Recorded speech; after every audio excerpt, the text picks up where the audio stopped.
오늘 본문에 있는 말씀은 여리고에서 있었던 일입니다. 우리가 여리고 하면 제일 먼저 생각나는 것이 출애굽 과정에서 하나님이 여리고성을 무너뜨린, 그래서 여리고성이라는 말 자체는 저주받은 성이다 하는 겁니다. 그런데 그 가운데 기생 라합의 집이 온전한 구원을 얻었습니다. 그럼에도 불구하고 여리고성은 저주의 성이라고 이렇게 말하는 것은 하나님께서 이 성을 직접 허무셨기 때문입니다. 그러므로 이 성을 세우는 것은 하나님께 대한 대적과 마찬가지다 하는 거예요. 그래서 이 성이 허물어졌을 때 여호수아가 여호수아서 6장 26절에 이렇게 말씀합니다. 여호수아가 그때에 맹세하게 하여 이르되 누구든지 일어나서 이 여리고성을 건축하는 자는 여호와 앞에서 저주를 받을 것이라. 그 기초를 쌓을 때에 그의 마다들을 이룰 것이요 그 문을 세울 때에 그 막내 아들들을 이루리라 하였더라. 여러분, 하나님의 말씀은 어제나 오늘이나 영원토록 변함이 없으신 말씀인 줄 알아야 됩니다. 여리고성이 무너지고 500년이 지났습니다. 그런데 500년이 지나니 이제 500년 전에 그 여리고성을 향한 그 저주의 말씀이 지워졌겠지, 취소됐겠지, 없어졌겠지 하고는 그 성을 재건하려고 일어선 인간이 있었습니다. 그는 베델 사람 히엘이라고 하는 사람입니다. 열왕기상 16장 34절에 보면 그때에 베델 사람 히엘이 여리고를 건축하였는데 그가 그 터를 쌓는 날에 마다들 아비람을 잃었고 그 성문을 세울 때에 막내 아들 수굽을 잃었으니 여호와께서 눈의 아들 여호수아를 통하여 하신 말씀과 같이 되었더라 그랬습니다. 당시 베델은요, 금송아지를 세워놓고 금송아지가 자기들의 신이라고 섬기던 때였습니다. 우상을 섬기고 우상을 자기 눈에 맞추고 마음에 맞추고 있으니 하나님의 말씀이 자기 심령 가운데 들어오지 않습니다. 그리고 세월이 500년이 지났으니까 그 하나님의 말씀의 효력이 이제는 떨어졌겠지.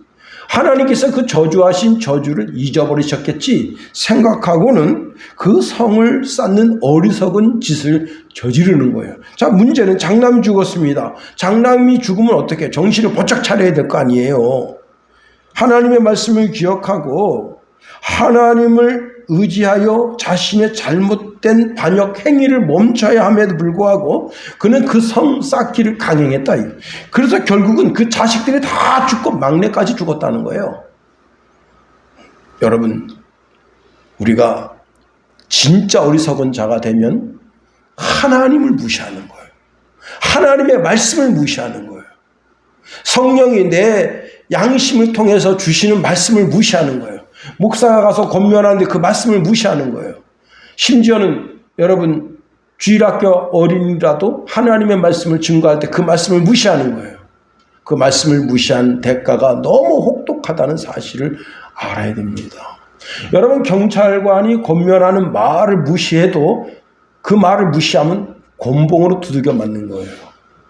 고참이 하는 말을 무시해도 고참에게 여러분 조인트를 까이고 때로는 기합을 받고 영창을 가게 되는 거예요. 하물며 하나님의 말씀이겠는가 하는 겁니다. 그러므로 여러분 하나님의 말씀을 잘 지켜 준행하는 우리가 될 수 있어야 되는 겁니다. 우리가 오늘 본문에 있는 말씀을 통해서 한번 4가지로 한번 살펴보려고 하는 겁니다. 이 여리고성은 분명 저주의 성입니다. 그런데 그 저주의 성에서 구원받은 장님 둘이 있었다 하는 겁니다. 그런데 이 저주성이 세워지면서 그 저주의 성에서 그리스도를 구주로 하나님으로 영접하는 사람들이 생겨나게 됐습니다. 그 중에 첫 번째 인물이 바로 삭개오입니다. 삭개오는 모든 사람들이 그 삭개오를 바라볼 때 삭개오라고 하는 단어 속에 붙여지는 닉네임이 또 따로 있어요. 그게 뭐냐면 죄인 중에 괴수 같은 놈. 겁니다. 예, 보편적으로는 죄수인데 세리를 죄수라 했는데 이 삭개오는 세리들의 장이에요. 그래서 세리들 죄수 중에 괴수 같은 놈이라고 하는 닉네임이 붙어 있습니다. 자, 그런데 이 큰 성읍에 주님이 오셨을 때에 아무도 예수님을 영접하려고 하지 않았지만 오직 이 삭개오 이 한 사람만 예수님을 보고 싶어하고 예수님께 자기 눈을 맞추고 예수님께 자기 마음을 들여서 예수님을 자기 집에 모셔서 영접한 사람이었습니다. 또 오늘 본문에 보면 맹인 둘이 눈을 잃어서 세상은 볼 수 없지만 그 마음의 눈으로는 예수 그리스도를 정직하게 바르게 바라보고 예수님을 영접했다고 하는 겁니다. 다시 말하면 멸망받을 수밖에 없는 여리고 성에서 구원받은 인물이 당대의 모든 사람들이 말하기를 죄인 중에 괴수 같은 놈이라고 여겼던 세리장 삭개오와 앞을 볼 수는 없었으나 그 마음의 눈, 영의 눈으로 신령한 세계를 바라봤던 장님들이 그 멸망성 저주의 성에서 구원받았다. 여러분, 얼마 전 중국의 한 어린아이가 만화 영화를 보고 26층에서 우산 들고 뛰어내렸습니다. 근데 다행인 것은요, 그 아이가 먼저 나무가지에 부딪혔어요. 그리고 잔디밭에 떨어졌어요. 야, 살았습니다. 멸망성에서 구원받은 거예요. 여러분, 우리가 지옥을 향하여 갈 때, 영원한 죽음, 영혼의 죽음을 향하여 갈 때, 그 걸음을 멈추고 천국문을 향하여 갈 때, 그 얼마나 벅차고 가슴 뿌듯하겠습니까? 압살롬의 난이 끝났을 때 다윗 왕이 그 압살롬이 죽은 것 때문에 이제 피난처에서 예루살렘 성을 향하여 올라갈 때 눈물로 통곡하면서 올라갑니다. 압살롬아, 압살롬아, 차라리 내가 죽었으면 얼마나 좋았겠나. 압살롬아, 압살롬. 그러니까 그 압살롬의 난을 제압한 요압의 군대가 다 승리의 군대거든요. 승리의 군대인데 다 창을 늘어뜨리고 고개를 숙이고 다윗 왕이 압살롬 할 때마다 다 괴로워하는 겁니다. 승리의 군인데 그날 패배자처럼 예루살렘에 들어가는 거예요. 자, 예루살렘 성 이제 다윗 궁에 다윗이 그 안에 들어가서 창을 향해서 압살롬아, 압살롬아 울어댔습니다. 요압 장군이 화가 났어요. 쫓아가서 지금 당장 나가서 압살롬의 난을 제압한 병사들을 위로하고 저들에게 격려의 말, 승리의 말, 오늘 승리를 쟁취한 것을 축하하지 않으면 아무도 당신을 따르지 않게 될 겁니다. 할 수 없이 다윗이 나가서 이제 그 병사들에게 압살롬의 난을 제압해 준 것에 대한 감사를 했는데 그때 세바라는 사람, 세바는 성경에 보면요, 베냐민 지파의 미그리의 아들 세바라고 했는데 남봉꾼이었다. 남봉꾼. 그 세바가 하는 소리가 우리는 다윗과 상관이 없다. 우리는 이세 아들에게서 얻어먹을 것이 없다. 이스라엘 백성들아 자기 집으로 돌아가자 하고는 자기를 따르는 무리를 일으켜서 세바의 난을 일으켰습니다. 다윗이 가만히 생각해 보니까 압살롬의 난은 자기 아들이 일으킨 거지만 이건 베냐민 지파 전체가 똘똘 뭉쳐서 난을 일으킨 거예요. 그 베냐민 지파가 똘똘 뭉쳐서 난을 일으켰으니 이 난을 그냥 못 본 채 했다가는 큰 진짜 국난이 일어날 지경입니다. 왜? 베냐민 지파를 감싸는 다른 지파들이 같이 힘을 합치면 어떡하겠어요? 그래서 요압 장군을 불러서 그 세바의 난을 진압하라 합니다. 자, 요압 장군이 군대를 이끌고 그때 당시에 이제 이 비그리의 아들 세바가 어디로 갔는가 하면, 써놓고도 안 보이네.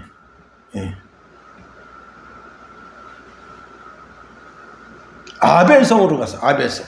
자, 아벨성으로 도망해가지고 빗장을 저지르고는, 그리고는 이제 그 아벨성에 있는 사람들은 막 추스려가지고 자기가 왕이 되고, 막 그 집안, 그 성에, 또 자기를 따르는 그 지파에 좀 있는 사람들을 세워가지고, 당신은 영의정하셔, 당신은 자의정하셔, 당신은 군대 장관하셔, 당신은 사회부 장관하셔, 당신은 노동부 장관하셔, 장관들을 쭉 세우고 왕처럼 막 거들먹거리고 있는데, 요압 장군이 그 아벨성에 당도하게 됐습니다.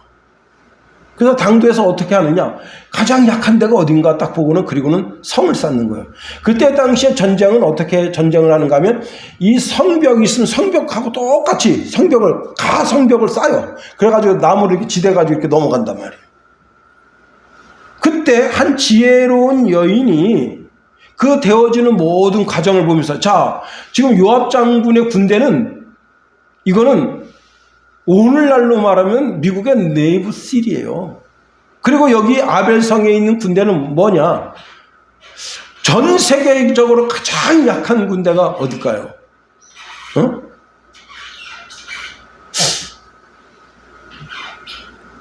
어딜까? 저 베트남, 베트남 아니지. 베트남 엄청 강합니다. 그래서 필리핀 군대? 뭐 아마 그 정도 되지 않을까. 여기 북한군도 굉장히 세요. 그러니까 뭐 오합지졸이죠. 그런데 전쟁이 나면 어떻게 되겠어? 아벨성 남자는 다 죽는 거예요. 그래서 그 지혜로운 여인이 이제 요압 장군에게 이렇게 말합니다. 옛적의 사람들은 아벨에 물어야 한다 하면서 문제를 해결했습니다. 저는 이스라엘의 평화롭고 성실한 이들 가운데 하나입니다. 그런데 장군님께서는 지금 이스라엘에서 어머니 같은 성읍을 멸망시키려 하고 있습니다. 어찌하여 주님의 상속 재산을 삼키려고 하십니까? 하니까 요압이 이렇게 대답했습니다. 결단코 그렇지 아니하다. 삼키거나 멸하거나 하려 함이 아니니라. 그 일이 이러한 것이 아니니라. 에브라임 산지 사람 비그리의 아들, 그의 이름을 세바라는 자가 손을 들어 왕 다윗을 대적하였으니 너희가 그만 내주면 내가 이 성벽에서 떠나리라 했더니 그 여인이 말합니다. 가서 세바의 목을 쳐와라. 그래가지고 그 여인 주변에 있던 사람이 가서 세바 목을 쳐서 성 밖으로 던졌습니다. 세바의 얼굴을 아는 사람이 그 세바를 쳐다보고, 아, 세바가 맞습니다. 그러니 그 목을 취해서 가면서 그 아벨성 모든 사람이 살게 된 거예요. 한 여인의 지혜를 통해서 그 성에 있는 모든 남자가 살고, 그 가정이 살고, 그 성 전체가 살게 된 거예요. 여러분, 한평생 살다가 지옥 가는 인생 되면 그게 산다고 하는 것이 되겠어요? 여러분, 우리가 이 땅에서 예수 잘 믿고 신앙생활 잘해서 천국문을 열고, 그리고 주님의 집에 들어가서 참된 안식을 받아라 누려야 할 그런 믿음의 사람들 아니겠어요? 그런데 하나님은 내 앞에 생명과 사망, 복과 저주를 놓으셨다는 거예요. 그리고 그 생명의 근원 되신 주님께서 우리를 찾아오십니다. 복의 근원 되신 그 주님이 우리를 찾아오십니다. 우리는 생명의 근원이신 그리스도를 택하고 복의 근원이 되시는 그리스도를 택하면 되는 거예요. 신명기 30장 19절 20절에 보면, 내가 오늘 하늘과 땅을 불러 너희에게 증거를 삼노라. 내가 생명과 사망과 복과 저주를 내 앞에 두었은즉 너와 내 자손이 살기를 위하여 생명을 택하고 하나님 여호와를 사랑하고 그의 말씀을 청종하며 또 그를 의지하라. 그는 내 생명이시요 내 장수이시요 여호와께서 내 조상 아브라함과 이삭과 야곱에게 주리라고 맹세하신 땅에서 내가 거주하리라. 너무너무 간단한 거예요. 주님이 그 멸망성, 저주의 성, 사망의 성인 여리고 성에 왔어요. 그러면 그 주님을 영접하면 되는 거예요. 그러면 사는 거예요. 생명을 택하면, 생명의 근원이신 주님을 택하면 사는 거예요. 복의 근원이신 주님을 택하면 사는 거예요. 두 번째, 오늘 본문에 보면 이 가난한 소경이 치유함을 받고 구원받을 기대를 하며 예수님을 영접했다고 하는 겁니다. 칼빈 목사님은 이 두 사람이, 두 소경이 그 여리고 성 문 앞에 있었을 때 처음에는 예수님의 존재를 몰랐어요. 너무나 많은 사람들이 여리고 성을 향하여 들어가니까 거대한 좀 권력도 있고 실력도 있고 나라에 하여튼 재상 정도나 아니면 왕 정도가 여리고 성을 방문한 것이 아닌가 그렇게 했다가 나중에 지나갈 때 보니까 여러분 재상이나 왕이 지나가게 되면 수많은 그 군마들이 지나가는데 군마가 지나지 않고 사람들이 걸어서 지난단 말이에요. 그래서 누군가 묻게 되면서 예수님의 정체를 알게 되면서 예수님을 영접하게 됐다고 하는 겁니다. 여러분, 이 멸망성에서 여리고 성은 세상을 가르쳐 주는 거예요. 세상을 보여주는 거예요. 근데 그 세상이 멸망받던 그날에 기생 라합이 구원받았다는 사실을 우리가 알아야 되는 겁니다. 온 세상, 온 천지가 멸망받을 때 그리스도 예수를 구주로 영접하는 사람은 다 구원받게 되는 것을 알아야 됩니다. 기생 라합이 자기 집 모든 창에다가 진흥빛 줄을 걸어서 자기 영이 살고 마음이 살고 몸이 산 것처럼 그렇습니다. 오늘 본문에 보면 29절 하반절에 그들이 여리고에서 떠나갈 때에 큰 무리가 예수를 따르더라 했습니다. 여러분, 이 큰 무리가 예수님을 따르는데 이들은 예수님을 영접하면서 따르는 무리들이 있을 수 있지만 나머지 무리들은 다 동상이몽이라. 이들이 그리스도를 따르는 목적이 틀려요. 이들은 그리스도를 따르는 목적이 경제적인 문제를 해결하기 위해서 따르는 거예요. 뭐냐면 벳세다 들녘에서 오병이어의 기적을 맛보았어요. 그래서 예수님을 왕으로 세우면 경제적 문제가 해결된다. 먹고 사는 문제가 해결된다 이게. 예수님이 오병이어 놓고 기도만 하면 다 먹고 살 수 있게 되는 거예요. 그래서 예수님을 따르는 거예요. 많은 사람, 어떤 이들은 여러분 큰 무리가 있는 가운데 반드시 도둑놈이 있는 거예요. 쓰리꾼이 있는 거예요. 소매치기. 그 다음에 예수님의 제자들, 핵심적인 제자들, 그 제자들은 예수님께서 지금 예루살렘에 올라가셔서 왕이 되시면 내가 한 자리 해먹게 되겠단 말이야. 그런 마음을 가지고 예수님을 따르는 거예요. 그러나 장차 그리스도의 가르침을 받고 그분의 명령을 따르는 삶을 살기 위해서 지금 그리스도를 따르는 자들이 매우 적다는 겁니다. 그 가운데 이 두 수격은 그리스도의 가르침, 다시 말하면 그분이 원하시는 복음에 합당한 삶을 살기 위해 따르고 있다는 거예요. 전자에 말씀드렸다시피 이 두 사람은 여리고성에 오신 예수님이 누군지 정확하게 몰랐었어요. 그러나 이제 이 예수님께서 이 여리고성에서 하룻밤 유하시고 다시 빠져나가게 될 때 이 두 사람이 그 예수님의 정체에 대해서 알게 됐습니다. 그래서 예수님에게 외친 거예요. 주여, 저희들을 불쌍히 여겨 주십시오. 다윗의 아들이시여. 여러분, 이 두 사람이 합심해서 예수님을 다윗의 아들, 다윗의 자손이라고 외칩니다. 즉 다윗의 아들, 다윗의 자손이라고 하는 말은 무슨 뜻인가 하면 다윗의 왕권을 계승하는 이로서의 하나님의 아들이시다라는 뜻이에요. 예수님께서 부활하신 후에 공동체의 메시아적인 왕으로 영원히 왕권을 수여받으시고 다윗의 아들로서 지금 하나님 보좌 우편에 왕권을 회복하시고 왕 중에 왕으로 주 중에 주로 계십니다. 그런데 그분이 최종적으로 이 땅의 왕권을 가지고 심판하러 오시게 된다. 이 두 사람이 주여 저희들을 불쌍히 여기소서 다윗의 아들이시여 라고 고백하고 있다고 하는 겁니다. 자, 두 사람이 합심해서 하는 기도, 두 사람이 합심해서 드리는 예배, 그것을 하나님은 외면치 아니하신다 하는 거예요. 마태복음 18장 18절 20절에 보니까 진실로 너희에게 이르노니 무엇이든지 너희가 땅에서 매면 하늘에서도 매일 것이요 무엇이든지 땅에서 풀면 하늘에서도 풀리리라. 진실로 다시 너희에게 이르노니 너희 중 두 사람이 땅에서 합심하여 무엇이든지 구하면 하늘에 계신 내 아버지께서 그들을 위하여 이루게 하시리라. 두세 사람이 내 이름으로 모인 곳에 나도 그들 중에 있느니라.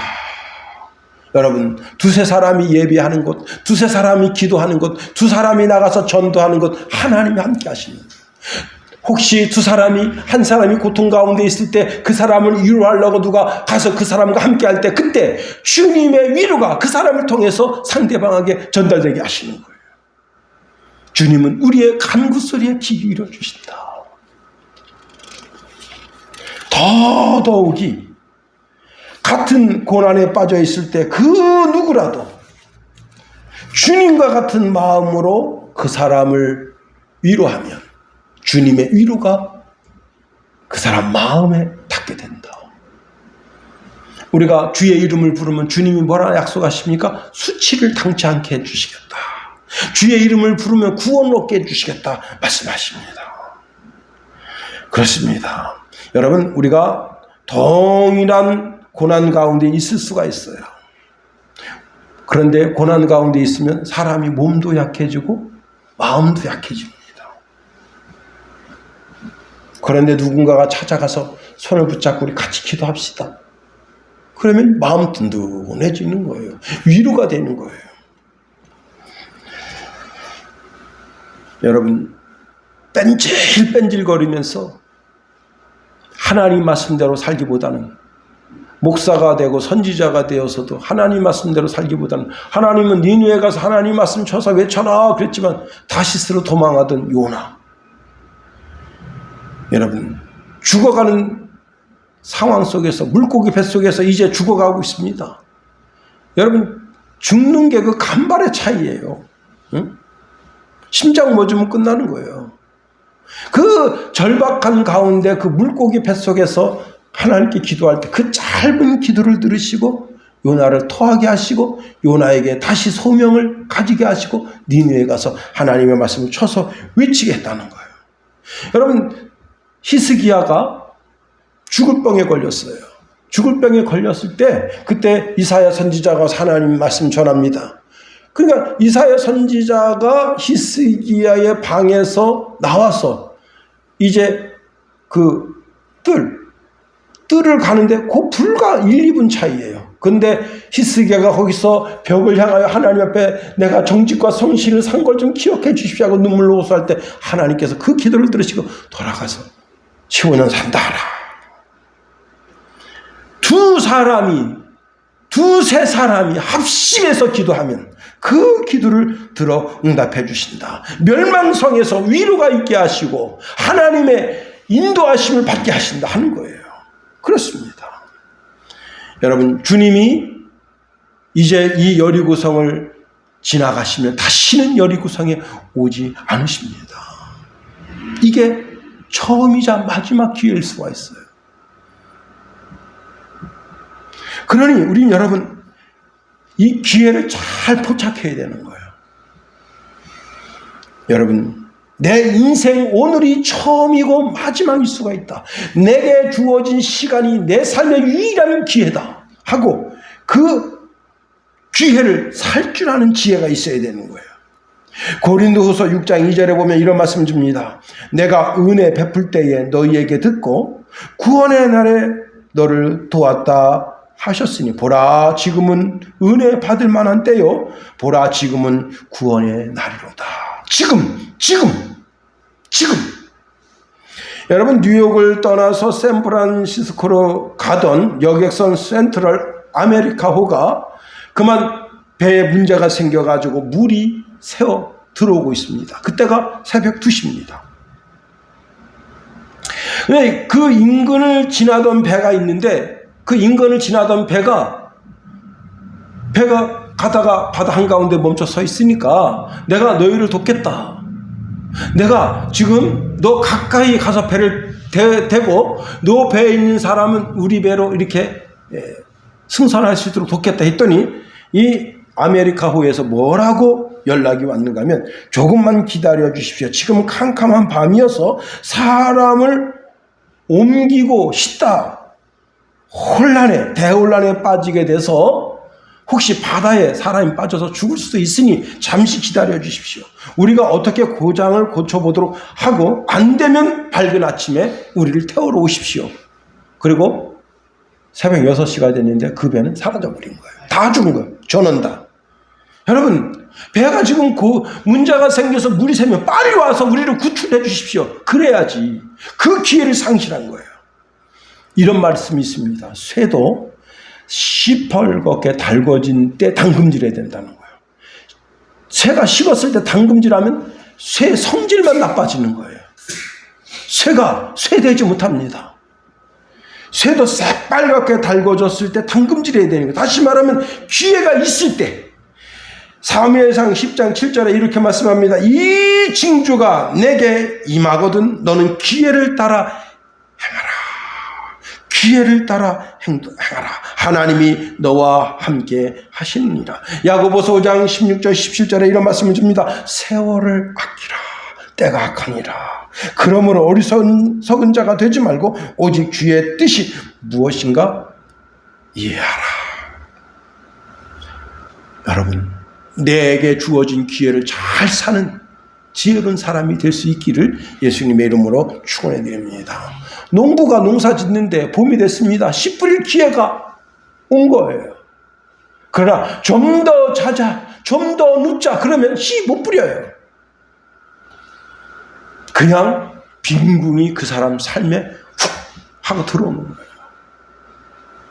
세 번째로 자기 자신의 기도가 응답될 때까지 기도했다 하는 겁니다.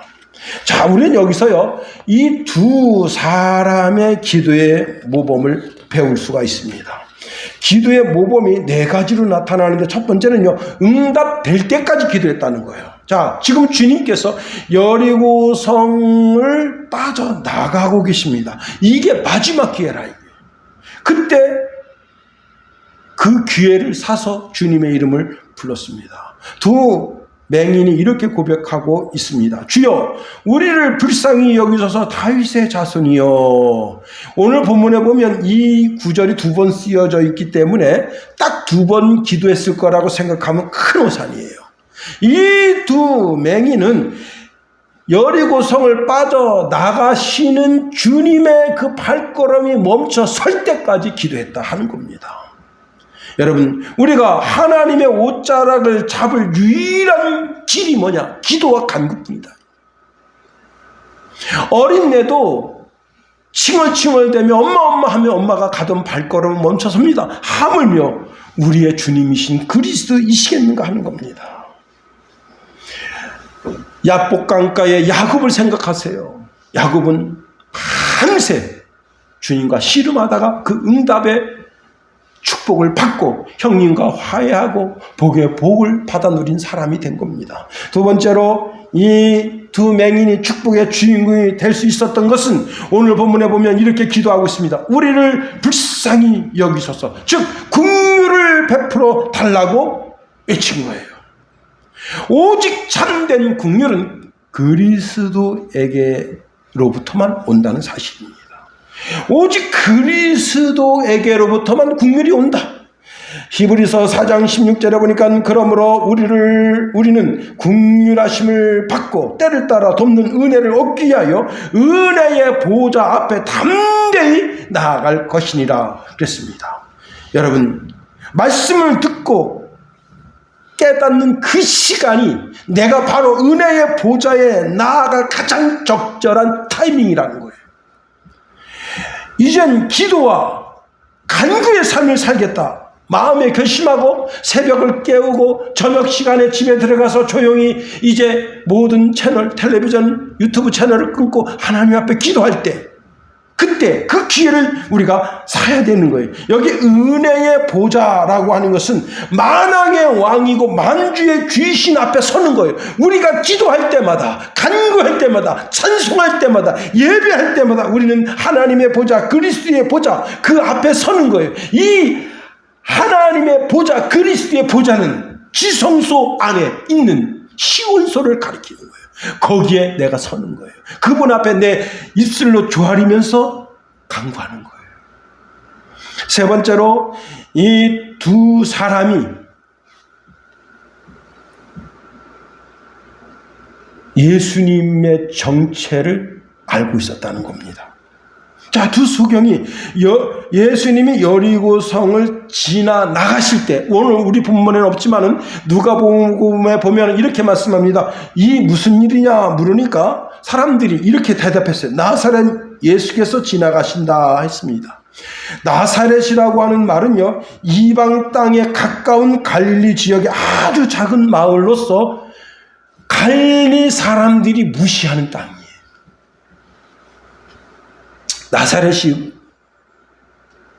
나사렛이라고 하는 말을 하면, 나사렛은 이방인들과 접경 지역에 있어요. 그러니까 이방인들과 접경에 있다 보니까 유대인들의 문화가 크겠어요? 이방인의 문화가 크겠어요?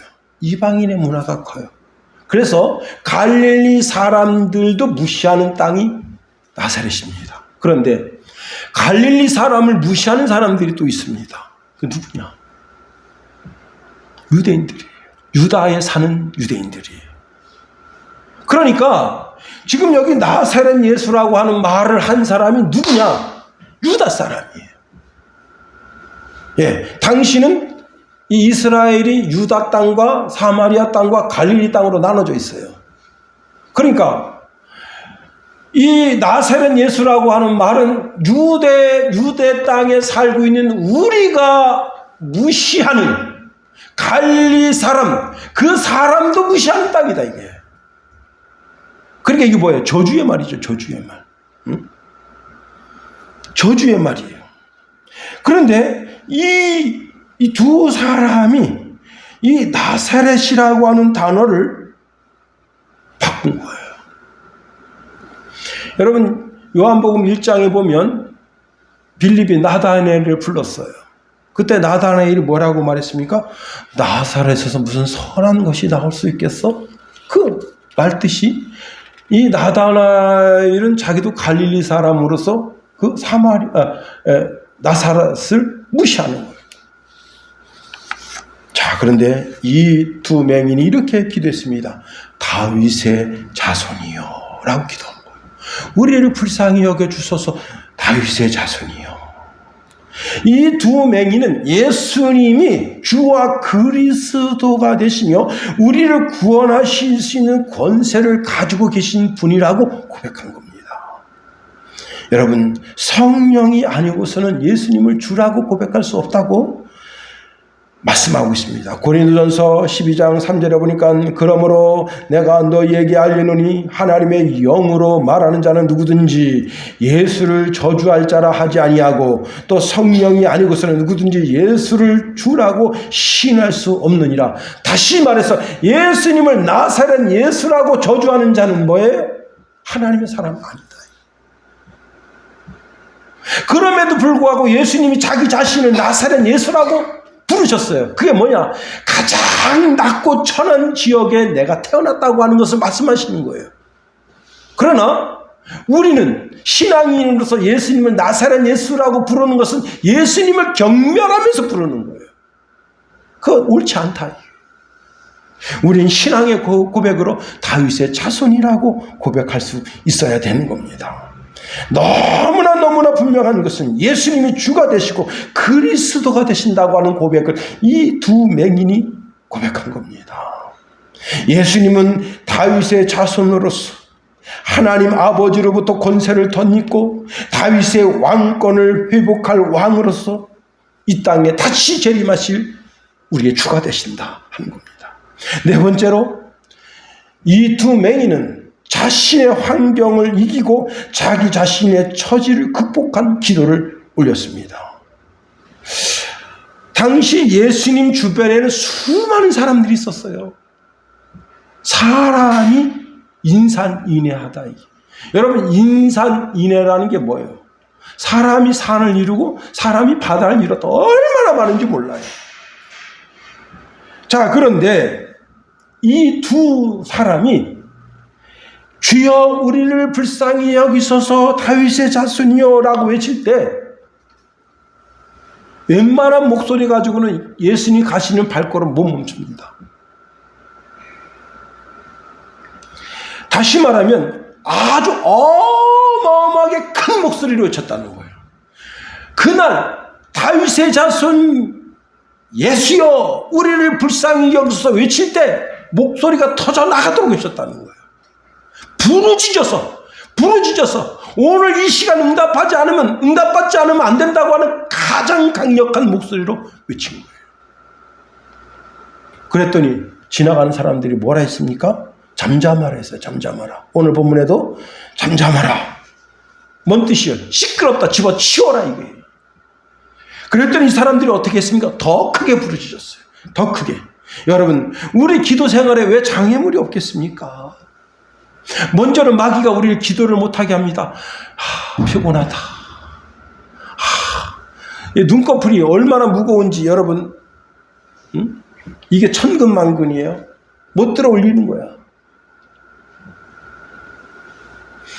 여러분, 많은 신앙인들이 자기 속에 자기 스스로에게 외칩니다. 시끄럽다.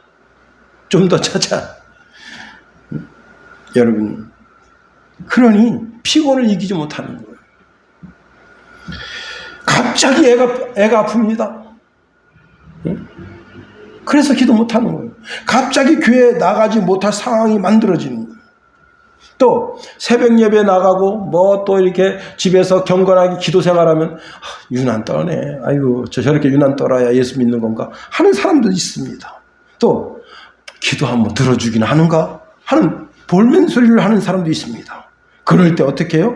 오늘 본문에 31절 중간절에 보니까 우리 31절 다 같이 한번 읽어봅니다. 시작. 무리가 꾸짖어 잠잠하라 하되 더욱 소리질러 이르되 주여 우리를 불쌍히 여기소서 다윗의 자손이여 하는지라. 여러분, 여기 보니까 더욱 소리질러.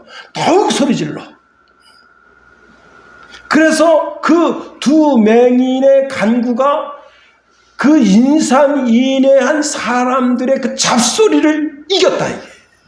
여러분의 기도 소리가 세상에 수많은 사람들의 잡소리, 수많은 사람들이 조롱하는 소리를 이길 수 있게 되기를 예수님의 이름으로 축원해 드립니다. 그러니까 가시던 예수님이 발걸음을 멈춘 거예요. 예수님께서 누가복음 18장 1절에 보면 기도에 관해서 말씀하시는데 항상 기도하고 낙심하지 말아라. 항상 기도하라는 거예요. 항상 기도하라. 그리고는 낙심하지 말아라. 여러분, 산에 가서 야호하면 그 야호는 메아리가 돼서 나한테도 되돌아옵니다. 그런데 우리가 주님께 야호하고 외치면 주님께로부터는 메아리가 들려지는 것이 아니라 너가 무엇을 원하느냐, 주님의 응답의 소리가 있다는 사실을 알아야 됩니다. 주님께로부터 응답받은 이 두 사람, 무엇 하기를 내가 너한테 뭘 해줄까? 뭐라 했습니까? 보기를 원하나이다. 이건 SBS에서 방영되는 낭만 김사부인가요? 낭만 김사부가 아무리 신경줄을 이어주고 핏줄을 이어주고 근육 파손되는 근육을 이어줘도 될 일이 아닙니다. 이거는 뭐예요? 창조주 하나님만 하실 수 있는 일이에요. 창조주 하나님만. 우리는 예수님이 나의 창조주가 되심을 믿고 그분 앞에 고백하는 거예요. 무엇 해주기를 원하느냐? 보기를 원하나이다. 나를 재창조해 주십시오. 내 인격을 재창조해 주십시오. 내 마음을, 내 삶을, 내 모든 언저리를 다 재창조해 주십시오. 라는 고백을 드리는 거예요. 오늘 주님께 응답받았던 이 두 맹인의 부르짖음이 여러분 삶에 있어서 온 우주를 운행하시다가 멈춰서서 그 주님이 나를 바라보시고 내 너한테 무엇 해줄까? 응답받는 저와 여러분이 다 될 수 있기를 예수님의 이름으로 축원해 드립니다. 기도하겠습니다. 하나님 감사합니다. 늘 우리를 붙드시며 인도하여 주시고 우리의 간구와 우리의 부르짖음을 들으시고 응답하여 주시며 우리에게도 동일한 음성을 들려주셔서 내 너에게 무엇을 해줄까? 주여, 우리의 간구 소리가 하나님 앞에 응답됨으로 말미암아 하나님의 놀라우신 역사를 체험하고 경험하고야만은 주의 신령한 백성 다 되게 하소서. 예수님 이름으로 기도합니다. 아멘.